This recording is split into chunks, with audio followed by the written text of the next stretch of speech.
சிம்ம ராசிக்காரர்களே, ஒரு நிமிஷம் கவனிங்க. இந்த வீடியோவை தவற விட்டீங்கன்னா நீங்க எதிர்பார்க்காத ஒரு விஷயம் நடக்கலாமுங்க. நீங்க இதை சும்மா ஒரு வீடியோன்னு நினைச்சு பார்க்காதீங்க. இது உங்க வாழ்க்கைக்கு வந்திருக்கும் ஒரு அறிவிப்புங்க. சமீப காலமா உங்க மனசுல ஒரு அழுத்தம், காரணம் தெரியாம ஒரு பயம், இரவு தூங்கும்போது கூட ஏதோ சரியில்லைன்னு ஒரு ஃபீலிங். இதெல்லாம் ஏன் தெரியுமா? உங்க வாழ்க்கையில ஒரு பெரிய மாற்றம் வரப்போகுதுங்க. ஆனா அதுக்கு முன்னாடி ஒரு சின்ன எச்சரிக்கையை கடவுள் தராருங்க.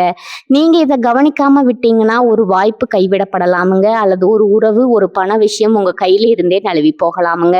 ஆனா பயப்படாதீங்க, இதுக்கு ஒரு வழி இருக்குதுங்க, இன்னும் நேரம் இருக்குதுங்க. இப்போ உங்க மனசுல இருக்கிற அந்த ஒரு பெரிய கவலையை நினைச்சுக்கிட்டு கடவுள் எனக்கு துணைன்னு கமெண்ட்ல எழுதுங்க. அந்த ஒரு நம்பிக்கை உங்க பாதையை மாற வைக்குமுங்க. இன்னும் நீங்க நம்ம சேனலை சப்ஸ்கிரைப் பண்ணலைன்னா இப்பவே பண்ணுங்க. ஏன்னா இந்த மாதிரி எச்சரிக்கைகள் எல்லாம் எல்லாருக்கும் கிடைக்காதுங்க. வாங்க உங்க வாழ்க்கையை மாற்றக்கூடிய அந்த ரகசியத்தை இப்பவே தெரிஞ்சுக்கலாமுங்க. நவகிரகங்களின் அரசனான சூரிய பகவான ராசிநாதனா கொண்ட சிம்மராசி அன்பர்களே, உங்க பிறப்பின் பின்னணியில ஒரு மாபெரும் வரலாறு ஒளிந்திருக்கிறது உங்களுக்கு தெரியுமா? ஏன் உங்களுக்கு எப்போதும் ஒரு தலைமை பண்பு இயல்பாகவே இருக்கிறது? ஏன் உங்களை மற்றவர்கள் கட்டுப்படுத்துவதை நீங்க விரும்புவதில்லை? உங்க ஆன்மா முற்பிறவியில எத்தகைய அதிகாரத்தை அனுபவித்தது என்பதை பத்தி தான் இந்த வீடியோல விரிவா பார்க்க போறோம்ங்க. சிம்மராசியர்னு சொன்னாலே ஒரு தனி கம்பீரம் தாங்க. ஒரு கூட்டத்துல நீங்க நின்றா அனைவரது பார்வையும் உங்கள் மீது தான் இருக்குமுங்க. இதற்கு பின்னால உங்க முற்பிறவி கர்மா இருக்குதுங்க.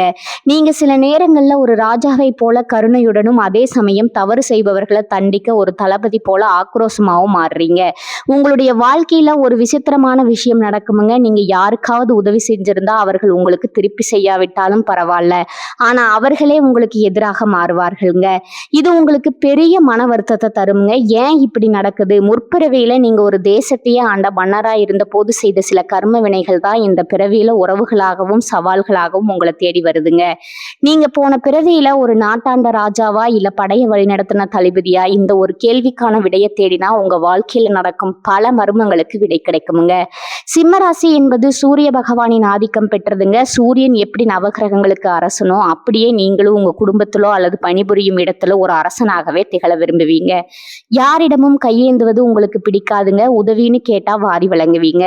ஆனா யாரிடமும் உதவின்னு கேட்க தயங்குவீங்க. இது உங்க ஈகோ அல்லங்க, இது உங்க ஆன்மாவில் பதிந்துள்ள ராஜவம்சம்ங்க. உங்களுடைய நடை, உடை, பாவனை அனைத்திலும் ஒரு மிடுக்கு இருக்குமுங்க. நீங்க சாதாரண உடையில இருந்தாலும் உங்களை சுற்றி ஒரு தேசஸ் இருக்குமுங்க. முற்பிறவியில நீங்க ஒரு அரியணையில அமர்ந்து ஆயிரக்கணக்கான மக்களை கட்டுப்படுத்திய அந்த ஆன்மா இந்த பிறவியிலும் யாரிடமாவது அடங்கி போவதை ஒருபோதும் ஏற்காதுங்க. யாராவது உங்களை அதிகாரம் செய்தா அல்லது உங்கள் சுயமரியாதையை தீண்டினா நீங்க ஒரு காயப்பட்ட சிங்கத்தை போல சீருவீங்க. அந்த நேரத்துல உங்களுக்கு உறவுகள் முக்கியம் அல்லங்க, உங்க கர்வம் தான் முக்கியங்க. ஆனா இந்த அதிகாரம் உங்களுக்கு பல நேரங்கள்ல தனிமையை கொடுக்குதுங்க. ஒரு காட்டின் ராஜா சிங்கம் எப்படி தனியாகவே நடக்குமோ அது போலதான் சிம்மராசிக்காரர்களும் மனதளவுல தனிமையை விரும்புவீங்க. சுற்றி 1000 பேர் இருந்தாலும் உங்க மனதிற்கு நெருக்கமானவர்கள்னு பார்த்தா மிக சிலரே இருப்பாங்கங்க. அந்த சிலரும் சில நேரங்கள்ல உங்களுக்கு துரோகம் இழைக்கும் போது நீங்க நிலை குலைந்து போகிறீங்க. நான் இவ்வளவு செய்தும் எனக்கு ஏன் இந்த நிலைங்கிற உங்க கேள்விக்கு முற்பிறவிதான் பதிலுங்க. முற்பிறவியில நீங்க ஒரு மன்னரா இருந்த போது உங்களுக்கு தெரியாம உங்க அமைச்சர்களோ அல்லது தளபதிகளோ செய்த தவறுகளுக்கு அந்த ஆன்மா இப்போது பதில் சொல்ல வேண்டிய கட்டாயத்துல இருக்குதுங்க. நீங்க ஒரு ராஜாவா இருந்த போது உங்களுக்கு கீழே இருந்தவர்கள், உங்களால தண்டிக்கப்பட்டவர்கள் அல்லது உங்கள் அதிகாரத்தால பாதிக்கப்பட்டவர்கள் இன்று உங்களுக்கு நெருக்கமான உறவுகளாகவோ, நண்பர்களாகவோ அல்லது எதிரிகளாகவோ பிறந்து உங்களை சோதிக்கிறாங்கங்க. இதனாலதான் நீங்க யாருக்கு உதவி செஞ்சாலும் அது உங்களுக்கு எதிராகவே முடியுதுங்க. இது உங்க துரதிர்ஷ்டம் அல்லங்க, இது உங்க கர்ம கணக்குகளை சரி செய்யும் ஒரு காலச்சக்கரமுங்க. உங்களிடம் இருக்கும் இன்னொரு குணம், நீங்க தவறு செய்பவர்களை அவ்வளவு சீக்கிரம் மன்னிக்க மாட்டீங்க. ஒரு தளபதியின் ஆக்ரோஷம் உங்களுக்குள்ள இருக்குமுங்க. நீதி தவறுவர்களை பொய் பேசுபவர்களை கண்டா உங்களுடைய ரத்தம் கொதிக்குமுங்க. அந்த நேரத்துல உங்க முகம் சிவக்குமுங்க, கண்கள் அனலா தெரிக்குமுங்க. ஒரு போர்க்களத்துல எதிரியை வீழ்த்து துடிக்கும் தளபதியை போல நீங்க செயல்படுவீங்க. ஆனா கோபம் தணிந்த பிறகு ஒரு ராஜாவை போல சரி போகட்டும்னு மன்னிக்கும் பெருந்தன்மையும் உங்களிடம் இருக்குமுங்க. இந்த இரட்டை குணம் மற்றவர்களுக்கு புரியாதுங்க. அவர்கள் உங்களை ஒரு முரடனாகவோ அல்லது அகங்காரம் பிடித்தவராகவோ பார்க்கலாமுங்க. ஆனா உங்களுக்குள்ள இருக்கும் அந்த உன்னதமான ஆன்மா எப்போதும் நீதியை நிலைநாட்டவே துடிக்குமுங்க. சிம்ம ராசிக்காரர்களே, உங்க வாழ்க்கையில நீங்க சந்திக்கும் ஒவ்வொரு சவாலும் நீங்க முற்பிறவியில விட்டு சென்ற ஒரு பாடத்தின் தொடர்ச்சி தாங்க. உங்களுக்கு ஒரு பிரச்சனை வரும்போது நீங்க பயப்பட மாட்டீங்க, மாறா அதை எப்படி ஜெயிக்கலாம்ங்கிறத யோசிப்பீங்க. இந்த துணிச்சல் உங்களுக்கு எங்கிருந்து வருகிறது? ஒரு தேசத்தையே வழிநடத்திய அந்த ஆன்மா ஆற்றால் தான் உங்களை இப்போது வழி நடத்துதுங்க. உங்க கைகள்ல இப்போது செங்கோல் இல்லாம இருக்கலாமுங்க, ஆனா உங்க சொற்கள்ல அந்த வலிமை ஒண்ணு இப்போதும் இருக்குதுங்க. நீங்க பிறக்கும் போதே ஒரு தலைவனாகத்தான் பிறந்திருக்கிறீங்க. உங்களை சுற்றி இருப்பவர்கள் உங்களை ஒரு ராஜாவாகவே பார்க்கறாங்களோ இல்லையோ, நீங்க உங்களை ஒரு ராஜாவாகவே உணர வேண்டுமுங்க. அந்த பெருமிதம் தான் உங்களை முன்னேற்றம். அதே சமயம் முற்பிறவியில நீங்க தவறிய சில இடங்களை இந்த பிறவியில அன்பால நிரப்ப வேண்டுமுங்க. அதிகாரத்தால சாதிக்க முடியாதத அன்பால சாதிக்கலாம்ங்கிற பாடத்தை இந்த பிறவி உங்களுக்கு கற்றுக் கொடுக்குதுங்க. அந்த பாடத்தை நீங்க கற்றுக்கொண்டா உங்க கர்ம வினைகள் நீங்கி நீங்கள் இழந்த அந்த மகுடத்தை மீண்டும் அடைய முடியுமுங்க. உங்கள் ஆன்மா சுமந்து வரும் இந்த நீண்ட பயணத்துல நீங்க ஒரு ராஜாவாகவும் இருந்திருக்கிறீங்க, ஒரு தளபதியாகவும் இருந்திருக்கிறீங்க. இன்று நீங்க என்னவா இருக்கிறீர்கள் என்பது முக்கியம் அல்லங்க. உங்களுக்குள்ள இருக்கும் அந்த சிம்பத்தின் கம்பீரம் குறையாம இருப்பதுதான் முக்கியமுங்க. உங்களோட நிழல் கூட மற்றவர்களுக்கு ஒரு பாதுகாப்பை கொடுக்க வேண்டுமுங்க. அதுவே ஒரு ராஜாவின் இலக்கணமுங்க. அதுவே சிம்ம ராசியின் ரகசியமும் கூடங்க. உங்கள் ஜாதகத்துல சூரியனும் குருவும் வலுவாக இருந்தா நீங்க முற்பிறவையில ஒரு மகா சக்கரவர்த்தியா இருந்திருக்க வாய்ப்பு அதிகம்ங்க. அன்று நீங்கள் இட்ட கட்டளைக்கு ஒரு தேசமே கட்டுப்பட்டிருக்குமுங்க. அந்த அதிகாரத்தின் எச்சம் இப்போதும் உங்கள் ரத்தத்துல ஊறி இருக்குதுங்க.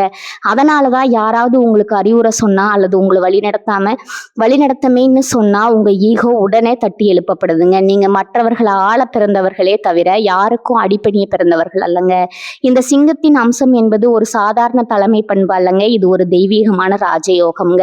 சூரியன் எப்படி தனித்து நின்று உலகத்திற்கே ஒளிய கொடுக்கிறாரோ அதே போலதான் நீங்களும் எங்கு சென்றாலும் ஒரு மையப்புள்ளியாய் இருப்பீங்க. முற்பிறவியில நீங்க ஒரு சிம்மாசனத்துல அமர்ந்து ஒரு நாட்டின் விதியே தீர்மானித்த அந்த ஆன்மா இந்த பிறவியிலும் யாரிடமாவது கைகட்டி வேலை செய்வதையோ அல்லது ஒருவருக்கு கீழ்ப்பணிந்து போவதையோ ஒருபோதும் விரும்பாதுங்க. ஒருவேளை நீங்க ஒரு அலுவலகத்துல வேலை செய்தாலும் அங்குள்ள மேலதிகாரிகள் உங்களை வழி நடத்த முயலும் போது உங்களுக்குள்ள ஒரு விதமான எதிர்ப்புணர்ச்சி தோன்றுமுங்க. எனக்கு தெரியாததா இவர்களுக்கு தெரிந்துவிட போகுதுங்கிற எண்ணம் உங்களுக்குள்ள எழுமுங்க. இது உங்களின் அகங்காரம் அல்லங்க, இது உங்களின் ஆன்மாவின் பாரம்பரியமுங்க. ஒரு ராஜாவா நீங்க வாழ்ந்த காலங்கள்ல நீங்களே சட்டமா இருந்திருக்கிறீங்க, நீங்களே நீதியாவும் இருந்திருக்கிறீங்க. அந்த பழக்கம் இப்போது உங்கள் ரத்தத்துல ஒரு நுணுக்கமான அதிகார தோரணையை தக்க வைத்திருக்குமுங்க. இந்த ராஜயோகம் இருப்பவர்களுக்கு ஒரு விசித்திரமான குணம் இருக்குமுங்க. இவர்கள் ஒருபோதும் யாரிடமும் எதற்காகவும் கெஞ்ச மாட்டாங்க. உதவி கிடைத்தால் கிடைக்கட்டும், இல்லைன்னா நானே பார்த்துக் கொள்கிறேங்கிற வைராக்கியம் இவர்களிடம் இருக்குமுங்க. நீங்க முற்பிறவியில ஆயிரக்கணக்கானவர்களுக்கு உணவும் வாழ்வும் கொடுத்த கைகள் என்பதால இந்த பிறவியிலும் உங்களால யாரிடமும் கையேந்த முடியாதுங்க. சூரியனும் குருவும் இணையும் போது உங்கள் சொல்லுக்கு ஒரு தனி வலிமை இருக்குமுங்க. நீங்க சாதாரணமா சொல்லும் வார்த்தை கூட மற்றவர்களுக்கு ஒரு கட்டளையா தோன்றுமுங்க. இந்த ராஜ அம்சத்தை கொண்டவர்கள் எப்போதும் மற்றவர்களுக்கு நிழல் கொடுக்கவே விரும்புவார்கள். அவர்கள் நிழல்ல ஒதுங்க மாட்டாங்கங்க. அதே சமயம் உங்க ஜாதகத்துல செவ்வாயின் ஆதிக்கம் அதிகமாக இருந்தா நீங்க ஒரு பெரும் படையை வழிநடத்திய தளபதியா இருந்திருப்பீங்க. ஒரு தளபதிக்கு எப்போதும் விழிப்புணர்வு அதிகமுங்க. எப்போது ஆபத்து வருங்கிறது தெரியாதுங்க. அதனால இப்போதும் நீங்க யாரையும் அவ்வளவு எளிதில் நம்ப மாட்டீங்க. உங்களை பற்றி ஒரு ரகசியத்தை யாரிடமும் முழுமையா சொல்ல மாட்டீங்க. உங்கள் லட்சியத்திற்காக போராடும் குணம் அந்த போர்க்களத்துல இருந்து வந்ததுதாங்க. ஒரு தளபதி இப்போது தன் வீரர்களை காக்க வேண்டிய பொறுப்புல இருப்பாருங்க. அதே போல உங்க குடும்பத்தையோ அல்லது உங்க சார்ந்தவர்களையோ யாராவது தாக்கினா அல்லது குறை சொன்னா நீங்க ஒரு வேங்கையை போல பாய்வீங்க. இந்த யானை மற்றும் குதிரைப்படையின் அம்சம் என்பது ஒரு போராட்டமான வாழ்வை குறிக்குதுங்க. முற்பிறவியில நீங்க போர்க்களங்கள்ல யானை மீதோ அல்லது குதிரை மீதோ அமர்ந்து கொண்டு ஆயிரக்கணக்கான வீரர்களை வழிநடத்தி மரணத்தை கண்ணுக்கு நேர பார்த்த ஆன்மாங்க. அந்த மரண பயம் இல்லாத குணம் உங்களிடத்துல அதிகமா இருக்குதுங்க. அந்த குணம் உங்களை துணிச்சலான முடிவுகளை எடுக்க வைக்குதுங்க. மற்றவர்கள் ஒரு காரியத்தை செய்ய தயங்கும் போது நீங்க எதற்கும் அஞ்சாம அதுல இறங்குவீங்க. உங்களுக்குள்ள ஒரு தளபதியின் ரத்தம் ஓடிக்கொண்டு இருக்குதுங்க. போர்க்களத்துல எப்படி ஒரு தளபதி ஒரு நொடி கூட அயராம எதிரியின் நகர்வுகளை கவனிப்பாரோ அதே போல நீங்க இப்போதும் உங்களை சுற்றி நடக்கும் ஒவ்வொரு சிறிய விஷயத்தையும் உன்னிப்பா கவனிப்பீங்க. உங்களுடைய இந்த பிறவியிலும் கூட உங்களை சுற்றி எப்போதுமே ஒரு விதமான பதற்றம் அல்லது சவால் இருந்து கொண்டே இருக்குமுங்க. அமைதியான வாழ்க்கை என்பது உங்களுக்கு அவ்வளவு எளிதில் அமையாதுங்க. ஏனென்றால் உங்கள் ஆன்மா ஒரு போராட்டக்காரரின் ஆன்மாங்க. வெற்றியை நோக்கிய உங்கள் பயணம் இருக்குமுங்க. செவ்வாய் பகவான் உங்களுக்கு அந்த வேகத்தையும் விவேகத்தையும் கொடுக்கிறாருங்க. குதிரைப்படையின் வேகமும் யானைப்படையின் நிதானமான பலமும் உங்களுக்குள்ள சரிபாதியா கலந்திருக்குமுங்க. அதனாலதான் சில நேரங்கள்ல அதிரடியாகவும் சில நேரங்கள்ல மிகவும் பொறுமையாகவும் காய்களை நகர்த்துவீங்க. முற்பிறவியில நீங்க ஒரு தளபதியா இருந்த போது பல வெற்றி கோட்டைகளை தகர்த்திருப்பீங்க. அந்த வெற்றியின் சுவை உங்கள் ஆள் மனதுல பதிந்திருக்குதுங்க.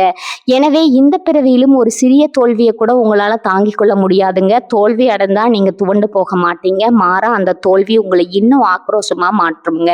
மீண்டும் ஒரு முறை அந்த போர்க்களத்துல இறங்கி வெற்றி பெறும் வரை நீங்க உறங்க மாட்டீங்க.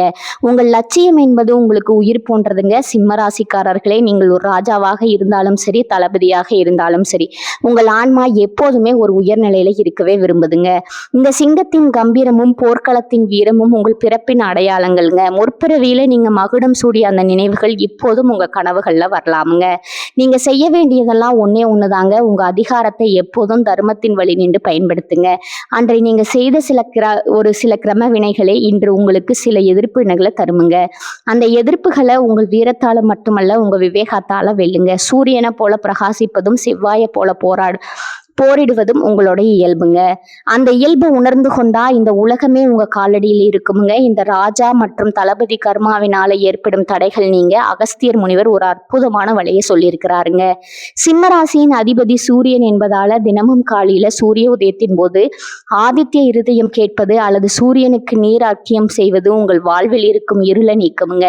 இது வெறும் சடங்கு அல்லங்க, இது உங்கள் ஆன்மாவை தூய்மைப்படுத்தும் ஒரு மாபெரும் சக்திங்க. சிம்ம ராசிக்காரர்களுக்கு சூரியன் தான் தந்தை, சூரியன் தான் தெய்வம்ங்க. முற்பிறவியில நீங்க ஒரு அரசனா இருந்த போது சூரிய குலத்தின் பெருமையை காத்திருக்கலாமுங்க. அந்த தொடர்பை மீண்டும் புதுப்பிக்க அதிகாலையில எழும் பழக்கத்தை ஏற்படுத்தி கொள்ளணுங்க. சூரிய கதிர்கள் உங்கள் உடலில படும்போது உங்க ஆள் மனதுல உங்க எதிர்மறை எண்ணங்கள் மறைந்து ஒரு புதிய புத்துணர்ச்சி பிறக்குமுங்க. ஆதித்ய கிருதயம் என்பது ராவணனை வெல்ல ராம வீரனுக்கு அகஸ்தியர் உபதேசித்த மகா மந்திரமுங்க. அதே மந்திரத்தை நீங்க தினமும் கேட்கும் போது உங்க வாழ்க்கையில் உள்ள எதிர்ப்புகள் அனைத்தும் பனி போல விலகுமுங்க. மேலும் ஞாயிற்றுக்கிழமை தோறும் சிவபெருமானுக்கு செம்பருத்தி பூ அல்லது சிவப்பு நிற மலர்களால் அர்ச்சனை செய்வது உங்கள் அதிகாரத்தை இன்னும் பலப்படுத்துமுங்க. சிம்ம ராசிக்கு சூரியன் அதிபதி என்றால் அந்த சூரியனுக்கே ஒளி கொடுப்பவர் சிவபெருமானுங்க. சிவப்பு நிறம் என்பது வீரத்திற்கும் அதிகாரத்திற்கும் அடையாளமுங்க. முற்பிறவியில நீங்க ஒரு தளபதியாக போர்க்களத்துல ரத்தம் சிந்திய கர்மவினைகள் இருந்தா சிவபெருமானுக்கு சாத்தப்படும் இந்த சிவப்பு மலர்கள் உங்க மன அழுத்தத்தை குறைக்குங்க. சிவபெருமான் ஒருவரால் மட்டுமே உங்க அதிகார திறமையோ அல்லது கோபத்தையோ கட்டுப்படுத்தி அதை நல்வழியில திருப்ப முடியுங்க. ஞாயிற்றுக்கிழமைகள்ல ராகு கால நேரத்துல அல்லது பிரதோஷ காலங்கள்ல சிவனை வழிபடுவது உங்கள் ஜாதகத்தில் உள்ள கிரக தோஷங்களை அடியோடு நீக்குமுங்க. குறிப்பா சிவலிங்கத்திற்கு செப்பு பாத்திரத்துல தண்ணீர் ஊற்றி அபிஷேகம் செய்வது உங்கள் கர்ம சுமையை குறைக்குமுங்க. முற்பிறவியில நீங்க செய்த அதிகார துஷ்பிரயோகங்கள் ஏதேனும் இருந்தா அதற்கு பரிகாரமா தான தர்மங்களை, குறிப்பா ஏழை எளியவர்களுக்கு உணவு வழங்குவதை வழக்கமாக்கி கொள்ளணுமுங்க. ஒரு மன்னனாக நீங்க இருந்த போது ஒருவேளை யாரையாவது பசியால வாட வைத்திருக்கலாம் அல்லது தர்மம் செய்ய வேண்டிய இடத்துல பாராமுகமா இருந்திருக்கலாமுங்க. அந்த பாவங்கள் தான் இந்த பிறவியில உங்களுக்கு தொழில் தடைகளாகவும் பணப்பற்றாக்குறையாகவும் வந்து சேருதுங்க. இதற்கு சிறந்த மருந்து அன்னதானம். பசியோடு வருபவர்களுக்கு ஒருவேளை உணவளிப்பது என்பது 1000 யாகங்கள் செய்வதற்கு சமம்ங்க. குறிப்பா ஞாயிற்றுக்கிழமைகள்ல கோதுமையால் ஆன உணவுகளை தானம் செய்வது சூரிய பகவானின் அருளை பெற்று தருமுங்க. உங்களுக்கு கீழே வேலை செய்பவர்களை மதிப்பதும் அவர்களுக்கு உரிய மரியாதையும் ஊதியமும் கொடுப்பதும் கூட ஒரு மாபெரும் பரிகாரம் தாங்க. ஏழை எளியவர்களின் கண்ணீர் உங்கள் அதிகாரத்தை அளிக்குமுங்க. அவர்களின் ஆசீர்வாதம் உங்கள் ராஜவம்சத்தை மீண்டும் நிலைநாட்டுமுங்க. அகஸ்தியர் முனிவர் இன்னொரு ரகசியத்தும் சொல்கிறாருங்க. சிம்ம ராசிக்காரர்கள் முடிந்தவரை தங்கம் அணிவது நல்லதுங்க. தங்கம் சூரியனின் உலோகமுங்க. இது உங்கள் உடலில் உள்ள ஆற்றலை சீராக வைக்குமுங்க. அதே போல உங்க வீட்டுல ஒரு சிறிய செப்பு பாத்திரத்துல தண்ணீர் வச்சு அதுல ஒரு சிவப்பு மலரை போட்டு அதை உங்க வீட்டின் கிழக்கு திசையில வைப்பது நேர்மறை ஆற்றலை ஈர்க்குமுங்க. முற்பிறவியின் கர்ம வினைகள் என்பது ஒரு பெரிய மூட்டை போன்றதுங்க. அதை ஒரே நாள்ல இறக்கி வைக்க முடியாதுங்க. ஆனா தினமும் நீங்க செய்யும் இந்த சிறு சிறு வழிபாடுகள் அந்த மூட்டையின் எடையை குறைக்குமுங்க. உங்க பேச்சுல நிதானமும் செயல்ல தர்மமும் இருந்தா நீங்க இழந்த மகுடம் உங்களை தேடி வருமுங்க. ஏன் சில சிம்மராசிக்காரர்களுக்கு மட்டும் வாழ்க்கை போராட்டமா இருக்குது? ஏன் அவர்களுக்கு உரிய அங்கீகாரம் கிடைப்பதில்லை? இதற்கெல்லாம் காரணம் அவர்களின் முற்பிறவி பிடிவாதம்ங்க. அந்த பிடிவாதத்தை தளர்த்தி இறைவனிடம் சரணடைந்தா மட்டுமே விமோச்சனம் கிடைக்குமுங்க. சூரியன் எப்படி உலகிற்கு தன்னை அர்ப்பணிக்கிறாரோ அதே போல நீங்களும் மற்றவர்களுக்கு பயனுள்ள ஒரு மனிதனா மாற வேண்டும்ங்க. நீங்க ஒரு ராஜாவாகவோ அல்லது தளபதியாகவோ இருந்த போது காட்டிய அதே வீரத்தை இப்போது உங்க மனதை அறுக்க பயன்படுத்துங்க. அகஸ்தியர் முனிவரின் வாக்கு ஒருபோதும் பொய்க்காதுங்க. நீங்க நம்பிக்கையோடு இந்த வழிபாடுகளை செய்யும் போது உங்க முகத்துல ஒரு தேஜஸ் பிறக்கும். உங்க குரல்ல ஒரு காந்த சக்தி உண்டாகுமுங்க. உங்களை எதிர்த்தவர்கள் எல்லாம் மண்டியிடுவாங்க. சிவபெருமானின் திருவடிகளை பற்றி கொள்ளுங்க. சூரிய பகவானின் ஒளியில நனையுங்க. உங்க முற்பிறவி பயணம் இந்த பிறவியில ஒரு உன்னதமான நிலையை அடையுமுங்க. ஓம் நமச்சிவாய. சிம்மராசிக்காரர்களே, உங்களுக்குள்ள இருக்கும் அந்த ராஜாவையும் தளபதியும் அடையாளம் கண்டு கொண்டு கொண்டீர்களா? உங்க வாழ்வில் நடந்த ஏதேனும் ஒரு அதிசய முற்பிறவி நினைவுகளை உங்களுக்கு தூண்டி இருக்குதாங்க? கமெண்ட்ஸ்ல சொல்லுங்க. இந்த வீடியோ உங்க நண்பர்களுக்கும் பயனுள்ளதா இருக்கும்னு நினைச்சா பகிருங்க.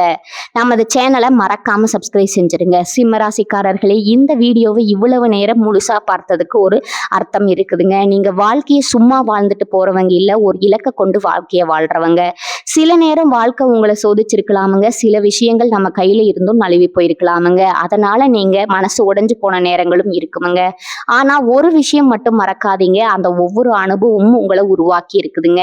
இன்னைக்கு நீங்க இவ்வளவு ஸ்ட்ராங்கா இருக்கீங்கன்னா அது அந்த கஷ்டங்களால தாங்க. இப்ப நீங்க நிக்கிற இந்த நிலை ஒரு முடிவு இல்லைங்க, அது ஒரு பவர்ஃபுல்லான ஸ்டார்டிங் பாயிண்ட்டுங்க. ஜோதிடம் என்ன சொல்லுது தெரியுமா? உங்க வாழ்க்கை மெதுவா ஒரு நல்ல பாதைக்கு திரும்புதுங்க. நீங்க எதிர்பார்த்த அந்த மாற்றம் அதிக தூரத்துல இல்லைங்க. ஆனா அந்த மாற்றத்தை அனுபவிக்கணும்னா ஒரு விஷயம் மட்டும் தேவைங்க, அதுதான் உங்க நம்பிக்கைங்க. நீங்க உங்களை நம்பணும், உங்க முடிவுகளை நம்பணும், உங்க பாதையை நம்பணுங்க. ஏன்னா நீங்க நம்புற அளவுக்கு தான் வாழ்க்கை உங்களுக்கு திரும்ப கொடுக்குமுங்க.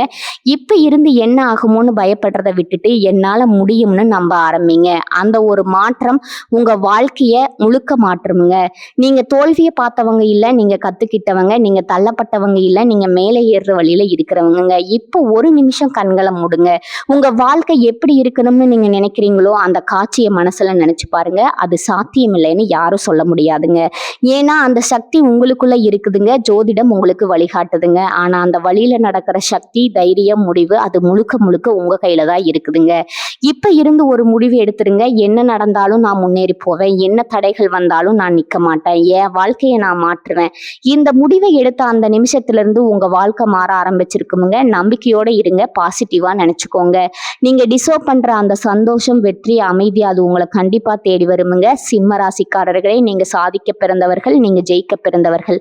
நல்லதே நடக்குமுங்க, நிச்சயமா நடக்குமுங்க. வாழ்க வளமுடன். நன்றி, வணக்கம்.